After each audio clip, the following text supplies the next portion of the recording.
Hello' students, matric 2027 ডাঙৰ পৰিৱৰ্তন নেকি আৰু এইবাৰ মেট্ৰিক পৰীক্ষা বহুত টান হ'ব নেকি?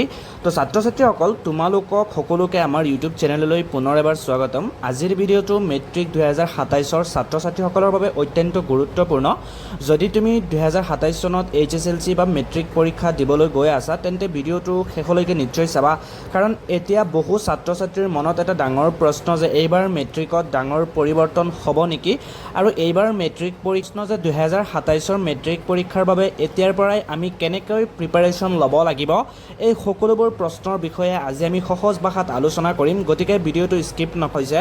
পৰীক্ষাৰ পেটাৰ্ণ, শ্বৰ্ট আনচাৰ, লং এনচাৰ, এপ্লিকেশ্যন বেক কথা, ছ'চিয়েল মিডিয়াৰ ৰেণ্ডম নিউজ দেখি পেনিক নকৰিবা। কোনো নিউজ দেখিলে প্ৰথমে চেক কৰিবা যে সেই নিউজটো অফিচিয়েল ন'টিছ আছেনে নাই, তাৰ পিছতহে বিশ্বাস কৰিবা। আৰু এইবাৰ বহুত কঠিন হ'ব বুলি শুনি পঢ়া বন্ধ কৰি নিদিবা, বৰং প্ৰিপাৰেশ্যন আৰু ষ্ট্ৰং কৰিবা, কাৰণ ফাইনেল এক্সামত